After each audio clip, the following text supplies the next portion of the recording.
बेटा, ठीक से जाना और शाम तक जल्दी घर आ जाना। क्यों पापा? जल्दी क्यों? कोई काम है क्या? अरे हाँ बेटा, पहले आ तो जा, उसके बाद मैं बताता हूँ। ठीक है पापा। हाँ? ये पापा जी का क्या है? हर एक समय जब भी बेटी आती है ना, बेटा आ जाना शाम तक। अरे शादी क्यों की है बेटी को? रख लेना चाहिए था यहीं। और इनकी बेटी कम है, भाभी को तो समझती नहीं है। भी करती है तो क्या हुआ? मेरे लिए करती है। और तो और यहाँ से सब सामान ढो करके ले जाती है। कभी भाभी मेरे घर में ना कढ़ाई नहीं है, ये छोटी सी कढ़ाई ले जाऊं क्या? भाभी मेरे घर में टेबल नहीं है, ये टेबल मैं अपने घर में ले जाऊं क्या? दिन रात ये ननद परेशान कर रखी हुई है। बहू। हाँ माँ जी बोलिए ना। याद है ना बहू आज क्या है? आज ना मेरी बेटी का पसंद का खाना बना देना। क्यों माँ जी? अभी अभी तो दीदी गई है जॉब पर। बहू तुझे पता नहीं है आज क्या है? अरे नहीं माँ जी, पता होता तो मैं थोड़ी ना आपसे पूछती। अरे बहू आज मेरी बिटिया का बर्थडे है। क्या माँ जी? दीदी का बर्थडे? हाँ बहू, इसलिए तो उसके पापा ने बोला कि शाम तक समय से पहले आ जाना बेटा। तुम तो जान ही रही हो बहू कि तुम्हारी ननद अपने ससुराल से दूर यहाँ हमारे पास में रहती है दामाद जी के साथ। तो दामाद जी के साथ वो बर्थडे मनाने में उसे क्या अच्छा लगेगा, इसलिए हम दोनों ने फैसला किया है कि अपनी बिटिया का बर्थडे यहीं इसी घर में मनाते हैं।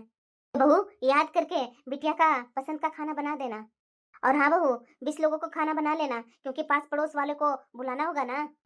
कल 1 जनवरी का इनवाइट कर दिए थे, इतने लोग खा पी करके गए। और आज दीदी का बर्थडे, एक दिन भी चैन नहीं है इस घर में मुझे। हम 20 लोगों को खाना तैयार करना है रात में। मैं क्या करूं? मैं आज कितना सपना देखी थी कि चलो सब अपने अपने जॉब पर चले जाएंगे तो दोपहर में आराम से मैं सोऊंगी। चलो खाना तो मैं बना दी, अब देख लेती हूँ कपड़े। कपड़े भी तो मेरे पास अच्छे नहीं है ना। जब भी मैं कपड़े लेने के लिए जाती हूँ तो ये ननद रानी आ जाती है मेरे साथ और खुद के लिए अच्छे कपड़े ले लेती है, अब मुझे 300-400 के कपड़े ले देती है। अरे बहू। हाँ माँ जी। बहू अभी तक तुम तैयार नहीं हुई, बर्थडे की सारी अरेंजमेंट हो गई है, तू कब तक तैयार होगी बहू? बर्थडे का अरेंजमेंट माँ जी अभी तो मैंने नहीं किया। अरे बहू क्या है ना कि उसका भाई ने बर्थडे का अरेंजमेंट होटल में करवाया है। क्या माँ जी? तो आपने सुबह क्यों बोला था खाना बनाने के लिए? अरे बहू सुबह को मुझे पता नहीं था, मुझे तो 3-4 बजे पता चला है। मेरी बेटी बोल रही थी माँ तैयार रहना, शाम को हम लोग सब बर्थडे पार्टी के लिए होटल जा रहे हैं। तू जल्दी जल्दी अपने थोड़ा अच्छे कपड़े पहन लो और हम लोग वेट कर रहे हैं तुम्हारा, जल्दी आ जा। बिटिया तो जॉब के बाद वहीं आएगी होटल में ही डायरेक्ट। पर माँ जी मेरे पास तो एक भी ढंग का कोई कपड़ा नहीं है, मैं क्या पहन करके आऊंगी? हो गया बहू, कोई भी पर्व त्योहार हो चाहे कुछ भी फंक्शन घर में हो, सब चीज में तुम्हारा कपड़ा ही खत्म हो जाता है। पिछले महीना ही तो गुल्लू के साथ जाकर के कपड़ा ली थी ना, वो कपड़े पहन करके नहीं जा सकती है? हाँ जी वो कपड़ा पहनने लायक नहीं है, और वो भी होटल के बर्थडे पार्टी में। ओह हम लोग इतना अमीर नहीं है कि तुम्हारे लिए हर चीज में लहंगा खरीद खरीद करके लाएं। तेरी बेटी के बर्थडे पार्टी में तुम्हें जाना है तो चलो, वरना नहीं जाना है तो तुम यहीं रहो। मेरे पास इतना पैसे नहीं है कि तुम्हारे लिए आज नया ड्रेस खरीद करके दूंगी। वाह माँ जी, बेटी का बर्थडे पार्टी अरेंज करने के लिए है पैसे और बहू को ढंग का ड्रेस लेने के लिए पैसे नहीं है इनके पास। माँ जी को मैं क्या गलती दूं? गलती तो मेरे पति में है, उन्होंने अपनी बहन का बर्थडे सेलिब्रेशन होटल में किए हैं और पत्नी के लिए एक साड़ी लाना भी बहुत मुश्किल हो जाता है। कोई बात नहीं, मुझे नहीं जाना है तो फिर मैं क्यों तैयार हूँ? इतना खुशियाँ मनाना है, आप लोग खुद अपना मनाइए, मुझे क्या, मैं तो इस घर की नौकरानी हूँ ना। इनकी बेटी इस घर के लिए सब करता धरता है और बेटी पर सब जान छिड़कते हैं सो अलग। जब इतना ही बेटी इनके लिए सब कुछ थी तो बहू क्यों लाई इस घर में? देख रही है ना माँ, ये तुम्हारी बहू रात में मेरा बर्थडे पार्टी में नहीं आई, क्यों? जलन से ये मेरे बर्थडे पार्टी में नहीं आई माँ। हाँ? तो और क्या बिटिया, जलन में इतनी मरी हुई है ना कि मैं क्या बोलूं। शाम को गई मैं इसके पास कि चलो मेरी बिटिया का ना जन्मदिन मनाया जाएगा होटल में, लेकिन ये जलन से बोल रही है कि मेरे पास कपड़े नहीं है, क्या पहन करके जाऊं। मैं जब बोली 1 महीना पहले ही तो लेकर के आई थी बिटिया के साथ, लेकिन बोलती है कि वो बर्थडे में जाने के लिए कपड़े नहीं है। बताओ बिटिया, इसको बर्थडे में, सालगिरह में, शादी में जाने के लिए अलग से कपड़े चाहिए। अरे मैं तो सोच भी नहीं सकता हूँ, ए बहू मेरी बेटी से इतनी जलती है। बोलती थी ना, लेकिन आपको विश्वास तो नहीं होता था जी, अब समझ में आ रहा है ना। इसे दामाद जी कहाँ गए बिटिया? पापा वो सुबह सुबह ही ऑफिस के लिए निकल गए, वो बोल रहे थे कि बार बार मुझे तुम्हारे मायके में आना अच्छा नहीं लगता है, तुम्हारे मायके में तुम्हारी भाभी का तो 24 घंटा ही मुंह बना हुआ रहता है, तो मैं क्यों जाऊं तुम्हारे मायके में, इसीलिए वो सुबह सुबह ही निकल गए, अपने घर से ही तैयार होकर के ऑफिस जाएंगे। जाते जाते मुझे बोल रहे थे कि तुम्हारा मायका तुम समझो। सच्ची में ये बहू ना घर के सामने तो बेइज्जती करती ही थी, अब बाहर वालों के सामने भी ये बेइज्जती करने लगी है। पापा, आप अपने दामाद को बाहर वाले बोल रहे हैं? अरे नहीं बिटिया, दामाद जी तो घर के ही हैं।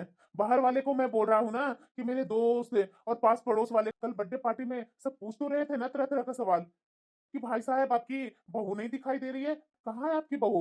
मैंने तो जैसे तैसे बात को संभाला कि बहू की तबीयत खराब है इसलिए वो आ नहीं पाई। सही में जी, ये बहू तो सारे रिश्तेदारों के सामने ही हमारा इज्जत के धज्जियां उड़ा दी।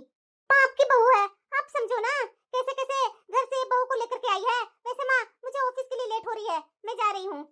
वैसे पापा, मैं इस सप्ताह में यहाँ नहीं आने वाली हूँ, अपने पति के घर ही रहूंगी, क्योंकि यहाँ आऊंगी तो भाभी का 24 घंटा मुंह फुला हुआ देखूंगी, तो ये सब मुझे पसंद नहीं है। फालतू में भाभी से मेरे साथ है कहा सुनी ना हो जाए, क्योंकि मुझे सच्ची बातें बर्दाश्त नहीं होता पापा, मैं मुंह पर ही बोल देती हूँ। सच्ची में आशा, ये बहू ना मेरा दिमाग खराब कर दी है। आज आने दो बेटा को, बेटा आएगा ना उसी से बोल करके मैं फैसला करता हूँ। अरे कोई फायदा नहीं जी, बेटा भी अपनी पत्नी का ही साइड लेगा। मैं तो बेटा से बोल बोल करके थक गई, लेकिन बेटा मेरा कहाँ सुनता है, हमेशा तो अपनी पत्नी के हमें मिलाता है। कोई बात नहीं आशा, मैं बाप हूँ उसका, मेरी बात कैसे नहीं सुनेगा, जरूर सुनेगा। ननद रानी अभी भी बच्ची हैं, सारे कमरों को अस्त व्यस्त करके छोड़ करके जाती हैं, टीवी वैसे चालू करके चली जाती हैं, कपड़े इधर से उधर सब ठीक करने में आधा घंटा लग जाता है। बहू, तो तुम्हारी ननद चली गई ना, तो इतना गुस्सा किस पर दिखा रही है? ये तुम्हारी एक ही तो ननद है, और ननद के आने के बाद इस तरह से तुम मुंह बना लेती है। ननद के लक्ष्मी मानेगी ना तो घर में सिर्फ तुम्हारी बरकत ही होगी, घटेगी नहीं लक्ष्मी। लेकिन इस तरीके से ननद के साथ भेदभाव करेगी ना तो तुम्हारे घर में लक्ष्मी कभी टिकेगी ही नहीं। अगर तुम अपनी ननद के बर्थडे पार्टी में चली जाती ना, सबकी इस तरीके से इज्जत नहीं जाती। ए बहू, तुम इतनी अहंकारी कैसे हो सकती है?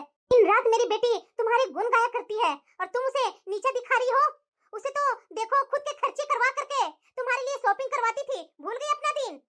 ठीक है माँ जी, आपको अपनी बेटी का शॉपिंग करवाया हुआ याद है ना? अभी मैं वो शॉपिंग बैग लेकर के आती हूँ। यहाँ तो मुझे कुछ भी लाकर दिखा देगी, डायरेक्ट उसके रूम में ही जाकर देखूंगी। इसे आप अच्छे कपड़े बोलते हैं? देखिए ना, 200 की साड़ियाँ जो पहली धुलाई में ही फट जाएगी। दीदी ने खुद के लिए 5000 की साड़ी ली और मेरे लिए 200 की साड़ी दे करके बोलती है कि भाभी हो गया आपका। बताइए ना माँ जी, ये 200 की साड़ी पहन करके मैं वहाँ बर्थडे पार्टी में जाती, इसमें तो आप लोग की ही बुराई होती, क्योंकि पार्टी में तो मैं इसीलिए नहीं गई क्योंकि मैं आपकी और इस घर की इज्जत बचाना चाहती थी, ताकि लोग ये न कहे कि इस घर की बहू फटे पुराने कपड़े पहनती है। बहू तो बिल्कुल सही बोल रही है, आ जाए मेरी बेटी, उसके बाद मैं पूछती हूँ उससे। ये सब क्या है माँ? अरे बिटिया, ये सब वही साड़ियाँ है जो तूने अपनी भाभी को दिलवाई थी। ये क्या बकवास कर रही है आशा? बकवास नहीं जी, मैं सही बोल रही हूँ। ये हम लोग को बेवकूफ बनाती रही और हम लोग बेवकूफ बनते रहे। हम लोग अपनी बहू पर तरह तरह के ताने कसते गए। गुलाबो, क्या तुम्हारी माँ सही बोल रही है? अरे गुलाबो, मैं तो तुम्हें अपना जिगर का टुकड़ा समझता था, हर काम हर चीज तुमसे पूछे बगैर कुछ नहीं करता था, और तू इस तरीके से कर रही थी घर में। अब मुझे समझ में आ रहा है कि लोग गलत नहीं बोलते थे कि शादी के बाद भी आपकी बेटी हमेशा अपने मायके में क्यों आकर के पड़ी रहती है। उसका अपना ससुराल है, उसका अपना पति का घर है, वहां क्यों नहीं रहती है। लेकिन उस समय तो लोगों को बात है, मुझे बहुत बुरा लगता था। देख गुलाबो, बेटियों को मायके आने का हक है, लेकिन वहां की शांति भंग करना और अपनी भाभी को नीचा दिखाना ये गलत है। आगे से ऐसा बिल्कुल भी मत करना बेटा। जा, दामाजी आ गए होंगे ऑफिस से, चाय नाश्ता बनाकर देना होगा तुझे। नहीं, चुपचाप बैठने से कुछ नहीं होने वाला है। भाभी की वजह से आज मेरी इज्जत मेरी माँ और मेरे पापा की नजरों में कम हो गई है, ऐसे नहीं चलेगा। हेलो माँ जी। हाँ दामाद जी बोलिए। माँ जी, आप लोगों ने गुलाबो को क्या बोल दिया है? ये 2 दिन से न खा रही है न पी रही है, गुमसुम बैठ करके रूम में रोए जा रही है। क्या बोल रहे हैं दामाद जी? हाँ माँ जी, जब से आपके घर से गुलाबो आई है तब से घर में ये न कुछ काम कर रही है, न कुछ कर रही है, न ऑफिस जा रही है, कमरा में दरवाजा लगा करके गुमसुम बैठी हुई है। मैं 2 दिन से पूछने का कोशिश कर रहा हूँ, लेकिन ये है कि बताने का नाम नहीं ले रही है। ऐसा क्या हो गया है माँ जी जो गुलाबो इस तरीके से कर रही है? 1 मिनट दामाद जी, मैं अभी आई आपके घर। ये क्या है बिटिया, क्या बना रखी है अपने आप को? हाँ, भाभी ने आप लोग सबको भड़का दिया मेरे खिलाफ। मैं तो वो भाभी की साड़ियाँ इसलिए ली थी कि मेरी सहेली की नई नई दुकान खुली थी, उसने बोला था कि ये साड़ी नई नई ट्रेंड की है, तो मैंने सोचा भाभी नए नए ट्रेंड की साड़ियाँ पहनेंगी तो अच्छी लगेंगी। इसमें मेरी सहेली मेरे साथ बुरा की, तो इसमें मेरी क्या गलती है माँ? मेरा इरादा बुरा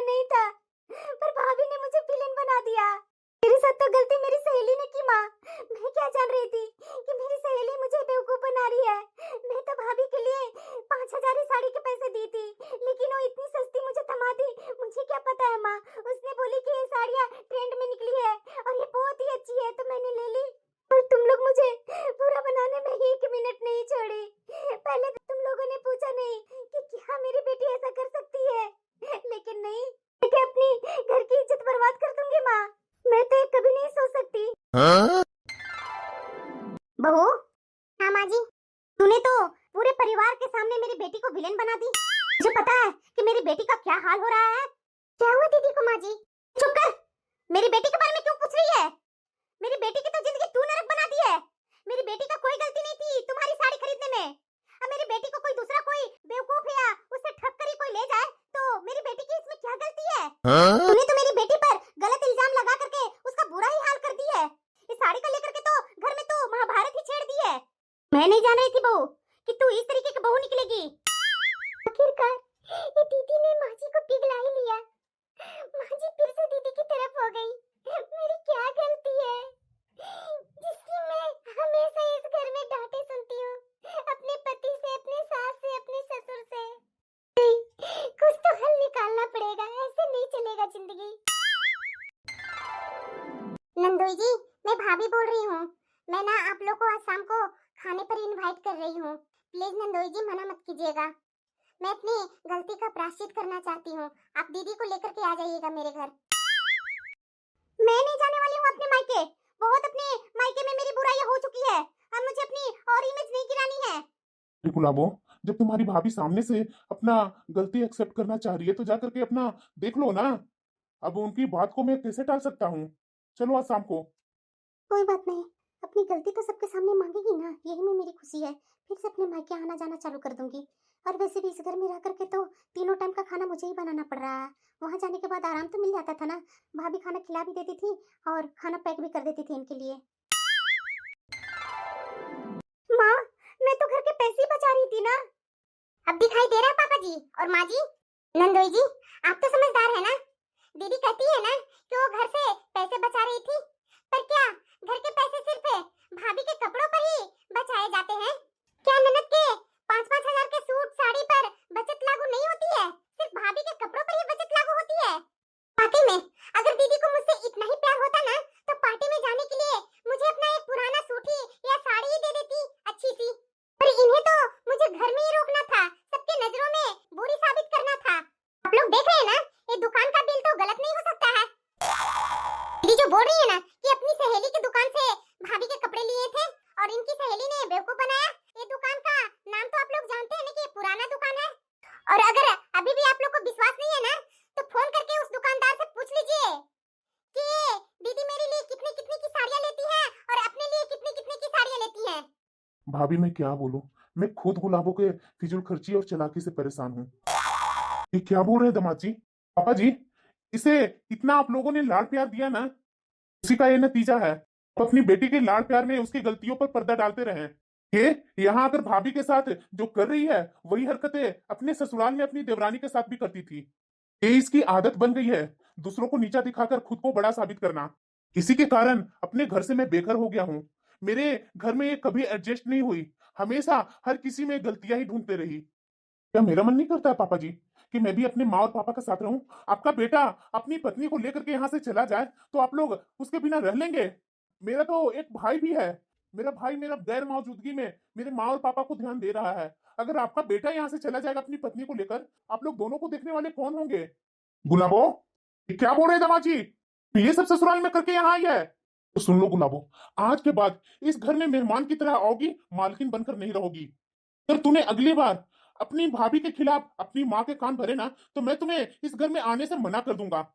अब मुझे समझ में आ रहा है कि जिस बेटी को मैं मासूम समझ रही थी वो असल में घर में आग लगा रही थी। गुलाबो, देखा ना, जो लोग दूसरे को कान भरते हैं एक दिन उसी की सत्ता खत्म हो जाती है। छूट के पैर नहीं होते, कुछ देर दौड़ सकता है पर मंजिल तक नहीं पहुंचता। चालाकी और झूठ की बुनियाद पर खड़ा महल भी एक दिन जरूर गिर जाता है। दामाद जी, आप अभी के अभी अपनी पत्नी को यहाँ से लेकर चले जाइए। हाँ गुलाबो, यहाँ तो नहीं रहेगी अपने पति के साथ, सीधे अपना ससुराल जाएगी और अपने सास ससुर से माफी मांगेगी और वही रहेगी। अगर तुम अलग डेरा लेकर के रही ना तो उस दिन तो मेरा और तुम्हारा रिश्ता खत्म ही हो जाएगा। पापा आप ये क्या बोल रहे हैं? तो जो अगर तुम्हारा ससुराल गलत होता ना तो मैं आकर के तुम्हारे ससुराल में तुम्हारे सास ससुर को 2 बातें सुनाता और तू तू वहां जाकर के मेरा तो सर ही नीचा कर दिया है। मैं कुछ नहीं सुनना चाहता हूँ। तू अभी के अभी अपना ससुराल जाएगी। दामाद जी, अपना घर जाएंगे आप। हाँ वो, तुम्हें जितने की साड़ी लेना है ना, मैं तुम्हें पैसे देता हूँ। तू जा करके अपनी पसंद का अच्छे से अच्छे साड़ी लेगी। और हाँ, आज से इस घर के फैसले में तुम्हारी ननद का नहीं चलेगा, पहले तुम्हारा चलेगा, क्योंकि ये घर तुम्हारा है और तुम्हारी ननद का घर उसके ससुराल में है। सुनो ना बिटिया, हमारे पापा जो बोले है ना वो अपनाओगी। अगर नहीं गई तू अपना ससुराल तो तू समझ लेना मायके का दरवाजा हमेशा के लिए बंद हो जाएगा। माँ, तुम लोग ने तो मुझे मेरे मायके से निकाल ही दी है। मैं अपना ससुराल नहीं बर्बाद करूंगी। मैं जो पहले गलती की हूँ ना वो नहीं दोहराऊंगी। अपने सास ससुर को अपने माँ और पापा समझूंगी। साला किसी ने नहीं है बिटिया, तुम्हारी हरकतों के कारण तुम्हारे साथ ये सब हो रहा है। काश गुलाबो, तुम्हारी शादी होने के बाद तुम अपना मर्यादा समझती। तो शादी के पहले भी भाभी के साथ क्या क्या नहीं बुरा भला करते आई। उस समय तो मैंने कुछ नहीं बोला कि चलो तुम्हारा लड़कपन है, लेकिन तुम अपने ससुराल में रह करके अपने सास और ससुर को इस तरीके से करती थी, अपनी देवरानी के साथ इस तरीके से करती थी। अगर मैंने शुरू में ही तुम्हारे ऊपर लगाम लगाई होती ना तो तुम अपनी देवरानी के साथ जो आज अपनी भाभी के साथ कर रही है ना वो नहीं करती। मेरी में ही गलती है। माँ जी प्लीज गुलाबों को लेकर जाइए, जब पर्व त्योहार होगा ना तो मैं खुद ही से बुलाऊंगी। जी माँ जी। तो अपने ही पैर पर कुल्हाड़ी मार दी। इतना आगे नहीं बढ़ना चाहिए था मुझे। अब तो मुझे अपने ससुराल जाना पड़ेगा। जो यहाँ अपने पति के साथ मस्ती से रहती थी, मायके में रहती थी, सारी आजादी छीन गई मेरी।